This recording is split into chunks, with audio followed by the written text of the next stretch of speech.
হরে কৃষ্ণ, রাধে রাধে। এই দেখো, রাধা অষ্টমীর পরের দিন আমার গোপসোনাদেরকে ভোগ নিবেদন করেছি। এই তোমরা সবাই দর্শন করো, ভোগ দর্শন করলে দুর্ভোগ কাটে। আর শুভ সকাল বন্ধুরা, তোমরা কেমন আছো? আশা করি তোমরা সকলে ভালো আছো। তোমাদের আশীর্বাদে আমি খুব ভালো আছি। আর আমি সাগরিকা নিয়ে এসেছি ছোট্ট একটা ব্লগে তোমাদের সকলকে অনেক অনেক স্বাগত জানাই। আর আজকে মনটা অতটা ভালো নেই, মনটা খুবই খারাপ। কারণ এদিক দিয়ে ঠাকুরের পুজোর সব কিছু করছি, এদিক দিয়ে বঞ্জিতদের বাড়িতে খবর আসলো বঞ্জিত ছেলেটার খুবই শরীরটা খারাপ। তাই আমি ভোগের সব কাজ গুছিয়ে মামকে নিয়ে আর মাকে নিয়ে বেরিয়ে পড়লাম ওই বঞ্জিদের বাড়ি যাওয়ার উদ্দেশ্যে। আর এই দেখো, ফাইনালি চলে এসেছি স্টেশনে এসে বসে রয়েছি অনেকক্ষণ থেকে ট্রেনের অপেক্ষায়, কিন্তু ট্রেন ঢুকছে না কিছুতেই। অনেক তাড়াহুড়োর মধ্যে, এত গরম দুপুরবেলা। তারপর দেখো ওই 1 নম্বর প্ল্যাটফর্মে কিন্তু ট্রেন ঢুকে গেছে, কিন্তু 2 নম্বর প্ল্যাটফর্মে ঢোকেনি।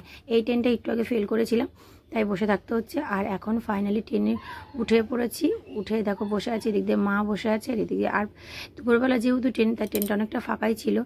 আর মামাও বসেছে, দেখো একদম জানলার সিটে বসেছে, এই জন্য মাম খুব খুশি।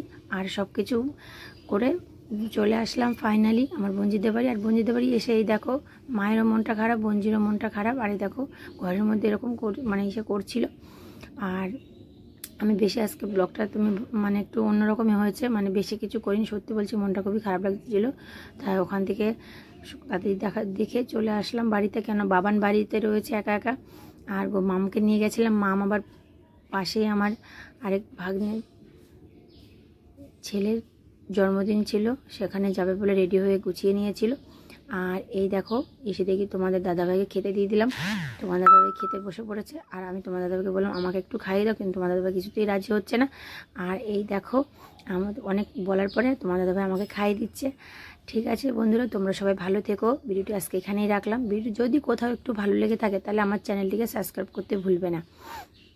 আজকে অনেক খুশি হচ্ছি, এত সারাদিনের কষ্টটার পরও খুব খুশি। কেন তোমার দাদাভাই আমাকে থেকে দেখে থাকলে ফেসবুক পেজটিকে আমাকে ফলো করে দেবে।